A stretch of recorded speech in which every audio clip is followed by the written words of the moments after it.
कफील अंबर का क्या पूछना, आजकल तो इनका जलवा ही जलवा है माशाअल्लाह। ये निकाबत भी करते हैं और निकाबत की शक्ल में निज़ामत व खिताबत भी करते हैं। इनके अशार बड़े जदीद और नए होते हैं और बिल्कुल सिंपल और जज्बात को झंझोड़ने वाले होते हैं।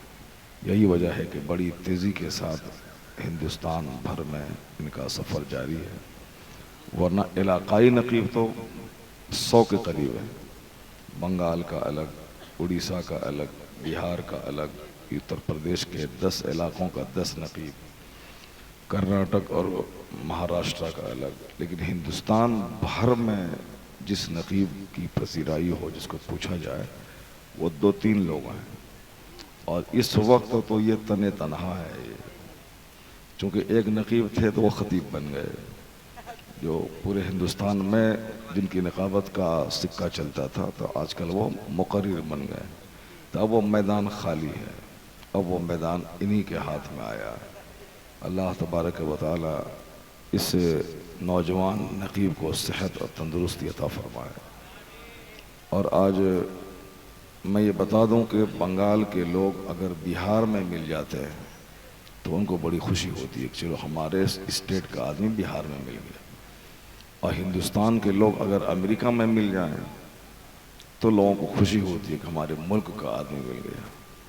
तो हिंदुस्तान में मुलाकात होना और है, अमेरिका में मुलाकात होना और है, लंदन में मुलाकात होना और है। बड़ी खुशी की बात है। कभी रमज़ान के आखिरी अशरे में इस नकीब से मेरी मुलाकात सरकार के रोज़े के करीब पहली छतरी के पास हो गई। सुभान अल्लाह, सुभान अल्लाह, बड़ी खुशी हुई।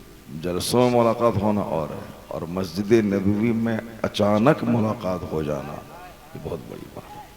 वहाँ हज के मौके पर 40 लाख हुज्जाज एक दूसरे से मुलाकात नहीं कर पाते, एक बिल्डिंग में रहने के बाद मुलाकात नहीं हो पाती, और अचानक मुलाकात हो जाना ये बहुत बड़ी बात है।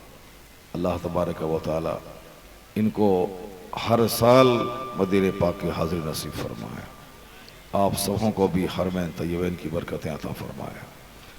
तो कॉन्फ्रेंसें होती हैं, कमेटी के मातहत होती है, और उसमें कई महीने की मेहनत करनी पड़ती है, तब जाके एक जलसा होता है। मगर आज का जो जलसा है, जो कई कॉन्फ्रेंसों पे भारी, एक नकीब और एक शायर, यही तो जलसा चलाने के लिए काफ़ी है। 2-2, 3-3 घंटे अकेले पढ़ने वाला ये दीवाना शायर है। मगर आज 3-4 लोगों को जलसे वाले ने बुला लिया, और सारा मोहल्ला नहीं जलसा कर रहा, सिर्फ एक आदमी, शेख सियानत अली, बताइए साहब, एक आदमी ने जो 50 गांव वाला मिल के जो जलसा करता हो, वो तने तनहा वो जलसा करके दिखला दिया। सुभान अल्लाह। और आज मुझे बहुत खुशी हो रही है कि बहुत सारे लोग, आज से मैंने कई साल पहले बेंगलोर में एक सेठ को देखा था, वो अपने बच्चे का बर्थडे मनाने के लिए कव्वाली किया था, और कई लाख रुपए खर्च किया था। एक तरफ गैर मुस्लिम हमारी बुनियाद काटने के लिए 24 घंटे मसरूफ़ है, ऐसे वक्त में हमें एक एक पैसे की ज़रूरत है ताकि ये पैसा बचे और बुरे दिन में काम आए। और दूसरी तरफ हमारे लोग हैं जो पैसों को पानी की तरह फजूल खर्ची में बहा रहे हैं। उनके लोग पैसे कमाने, बच्चों को पढ़ाने और हमारा वजूद मिटाने में 24 घंटे सरगर्म हैं, और हमारे लोग हैं कि अपने हाथों से अपनी जड़ें खोद रहे हैं, अपनी बुनियाद काट रहे हैं। एक तो गरीबों की तादाद बहुत ज़्यादा है, 90% मुसलमान गरीब हैं। अब गरीब हैं 90% मुसलमान गरीब, 10% ही, 100 में 10, वो बहुत ज़्यादा मैंने कह दिया, 100 में 5 लोग हैं जो खुशहाल हैं, 95% गरीब। और थोड़ा सा बम्बई में जाके कमा करके अपना घर बना लेना ये मालदारी नहीं है। मुकेश अंबानी की बीवी की जो कार है, उस कार के चक्के की कीमत हमारे पास नहीं है, इतना आप समझ लें।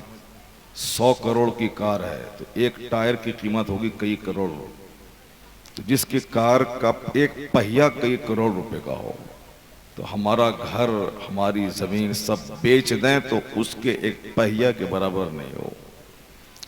अब अगर हमारे लोग तो थोड़ा पैसा कमा के एक दो रूम बना लें और घर में एसी लगा लें, आल्टो और स्कॉर्पियो खरीद लें और समझें कि मैंने बहुत कुछ कर लिया है, कुछ नहीं किया। आप सामने वाले को देखेंगे तो आपको लगेगा कि उनके पहिया की कीमत के बराबर भी मेरा घर, मेरा दरवाजा, मेरी गाड़ी नहीं। तो इसलिए मालदारी ये नहीं, मालदारी है वो जहां दौलतों की ऐसी फरावानी हो कि साहब कई हजार लोग जिनके यहाँ काम करके उनके चूल्हे जलते हो, उनकी दुनिया आबाद हो। हमारे पास दौलत बहुत कम है। अगर अल्लाह दौलत देता है तो वो कव्वाली में खर्च कर देता है। मैंने उस सोट को देखा, बर्थडे के मौके पर उन्होंने कव्वाली किया। और बहुत सारे लोग हैं जो अपने घर की शादी के मौके पर शेख चिल्ली को बुलाते हैं।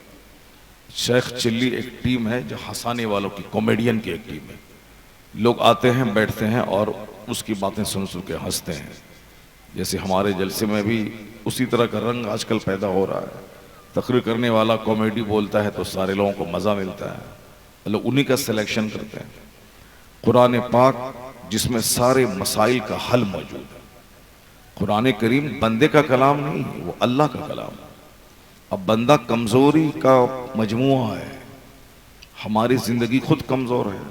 कल मौत का ऐलान हो, कोई नहीं जानता। सारे लोगों को खबर है कि चाहे 1000 फैक्ट्री चलाएं, 1000 कुछ करें, मगर 24 घंटे मेरी गर्दन पे मौत की तलवार लटक रही है कि किसी भी वक्त में ये बंदा मर सकता है। यानी जिंदगी की कोई जमानत ही नहीं है, गारंटी ही नहीं है। तो जो इस कदर खतरे में जूझ रहा हो, उसके इतराने का, उसके अपने आप को बड़ा बनने का कोई मतलब ही नहीं है उसका। तो इंसान कमजोरी का पुतला है। सबसे बड़ी कमजोरी के किसी भी टाइम में ये मर सकता है। ये इसकी जिंदगी कमजोर है, इसका नजरिया कमजोर है, इसकी सोच कमजोर है। अल्लाह हमेशा से है, अल्लाह हमेशा रहेगा। वह हय्युल ला यमूत, वो जिंदा है, उनको कभी मौत नहीं आएगी। हमेशा से है, हमेशा रहेगा। और अल्लाह तबारक व तआला का कोई खुदा नहीं है। अल्लाह रब्बुल इज्जत सबका खुदा है। अल्लाह तबारक व तआला को किसी ने पैदा नहीं किया, वो हमेशा से है और उसने सबको पैदा किया। तो बंदे की फिक्र कमजोर है, अल्लाह तबारक व तआला की बात बहुत मजबूत है। वहां कोई डाउट नहीं, कोई शक नहीं। तो सारी मुसीबतों का इलाज बंदे को कुरान में ढूंढना चाहिए। सारे उलूम व फनून का सरचश्मा कुरान है। लेकिन ताज्जुब की बात है कि जो सबसे ज्यादा मजबूत कलाम है, जो चुप रहेगा, चलो अंदर जाओ, नीचे जाओ, चलो नीचे जाओ, चुप रहो, खामोशी से सुनो। एक बार दुरूद शरीफ पढ़ लें। अल्लाहुम्मा सल्लि अला सय्यिदिना व मौलाना मुहम्मदिन मअदनिल जुद वल करम व आलिहि व बारिक व सल्लिम सलातन व सलामुन अलैका या रसूलल्लाह। मैं कह रहा था